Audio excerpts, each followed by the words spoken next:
Avant de commencer, au fait, pour commencer le chapitre sur l'électricité, il faut déjà qu'on sache que signifie une charge électrique. Dans le chapitre sur l'électricité, on va étudier les charges électriques dans toutes les situations, des charges électriques qui sont statiques, qui ne bougent pas, d'autres qui sont en mouvement dans un circuit, etc. Mais regardons d'abord ce que ça veut dire charge électrique. Et pour cela, on doit revenir un peu sur des notions de base qui sont les structures des atomes. Et là, vous comprendrez mieux le sens d'une charge électrique en allant regarder dans les atomes déjà ce qu'on y trouve. Alors, un petit rappel, au cœur de chaque atome, il y a un noyau. Et ce noyau est composé lui-même de particules élémentaires qui sont les protons et des neutrons. Alors je vais vous en mettre un proton et un neutron. Ça c'est un proton. Et celui-là un neutron. Le noyau peut contenir plusieurs protons, plusieurs neutrons.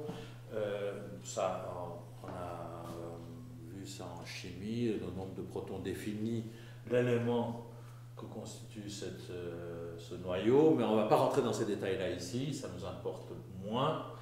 Mais il faut savoir que les protons, eux, ce sont des particules qui sont chargées électriquement.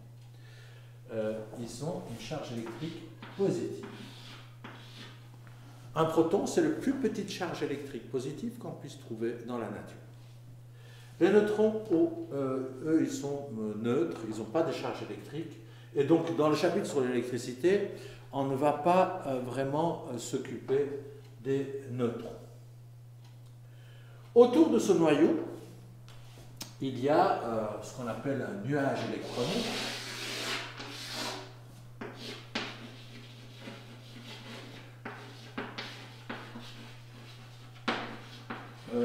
Ce terme signifie que autour de ce noyau, il y a des électrons qui sont en mouvement. Ce n'est pas tout à fait comme ça, mais là, pour notre chapitre sur l'électricité, pour le moment, ça nous suffit. Ça veut dire qu'il y a des électrons qui sont beaucoup plus petits que les protons et les neutrons, mais qui sont chargés aussi électriquement. Voilà, ça, c'est un électron, et il serait chargé négativement. Il est électriquement chargé.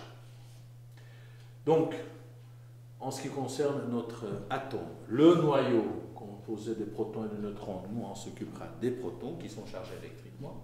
Et autour de ce noyau, il y a des électrons qui sont, eux, chargés négativement. Vous allez voir, en fait, que ce qui va nous intéresser en particulier, ça va être les électrons, parce que pour deux raisons simples. Première raison, c'est que les protons, ils sont à l'intérieur du noyau. Quelque part, ils sont protégés. On ne va pas pouvoir y accéder facilement. Ils sont très fortement liés aux neutrons et on ne pourra pas les mettre en mouvement, les sortir de ce noyau, faire des courants électriques avec des protons. Par contre, les électrons, bien qu'attachés à l'atome en tournant autour dans ce nuage électronique, ils sont plus facilement accessibles. On peut plus facilement les arracher de ces noyaux. On peut aussi ajouter des électrons dans ces couches électroniques, vous allez voir, et on peut surtout les mettre en mouvement dans un circuit électrique. Donc, dans un atome, il y a deux particules qui nous intéressent du point de vue de l'électricité, les protons qui sont chargés positivement et les électrons qui sont chargés négativement. Les protons constituent les plus petites charges positives qui existent dans la nature. Et les électrons, constituent les charges les plus petites, les charges négatives les plus petites qui existent dans la nature. Bien que les protons soient beaucoup plus gros en termes de masse que des électrons, leurs charges électriques sont identiques, positives ou négatives, mais de même intensité. Les charges électriques d'électrons et de protons, c'est de même intensité, mais des charges positives et des charges négatives. Remarquez aussi une chose, que contrairement à la masse, il n'y a pas de masse négative, en tout cas dans le cadre de ce que nous on étudie pour la maturité. Il n'y a pas de charge négative, les charges sont positives. La masse les masses sont positives, on mesure en kilogrammes, un objet peut avoir une masse de 10 kg, 20 kg, 100 kg, mais il n'y a pas de masse de moins 20 kg ou moins 100 kg. Alors qu'il y a des charges électriques positives et négatives, Et ça confère des propriétés particulières à ce chapitre sur l'électricité qui seront différents de ce qu'on a étudié en mécanique. Juste un petit mot sur ces charges des électrons et des protons. Dans un atome, il faut vous rappeler en chimie, dans un atome, le nombre de protons est absolument identique au nombre d'électrons. Par exemple, dans cet atome-là, on a un proton et on a un électron. C'est ça un atome. On ne peut pas avoir un atome avec un proton et deux électrons. Ce ne serait plus un atome, on verra plus tard, ce serait un ion. Donc, il faut se rappeler que dans un atome, le nombre des électrons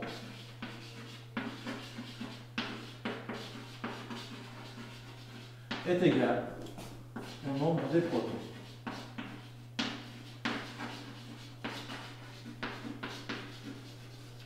En d'autres termes, en termes électriques, ça veut dire que les charges électriques positives, les protons, sont de même intensité que les charges électriques négatives. Ça induit une chose simple, c'est qu'un atome est électriquement neutre.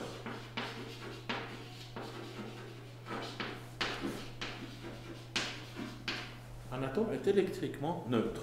Ça veut dire que dans un atome, il y a des charges positives et négatives. Mais si on le regarde de loin, globalement, vu qu'il y a autant de charges positives que de charges négatives, donc l'atome est électriquement neutre. Cela explique que, bien que la matière qui vous entoure, ce tableau noir, le craie que je tiens dans la main, moi-même, je sois composé d'atomes à la base, donc, puis à l'intérieur des atomes, il y a des charges positives et négatives, mais globalement, les phénomènes électriques ne sont pas si courants que ça. Parce que globalement, les atomes étant neutres, on ne perçoit pas ces phénomènes électriques, sauf des cas particuliers bien sûr, mais je touche ce tableau, je ne reçois pas une petite décharge électrique, qui est la signature un peu des phénomènes électriques, parce que tous les atomes qui constituent ce tableau, comme les atomes qui constituent mes doigts, sont électriquement neutres et ils ne vont donc pas interagir, en tout cas pas aussi simplement que ça. Bien. On coupe ici. Tchic, tchic, tchic.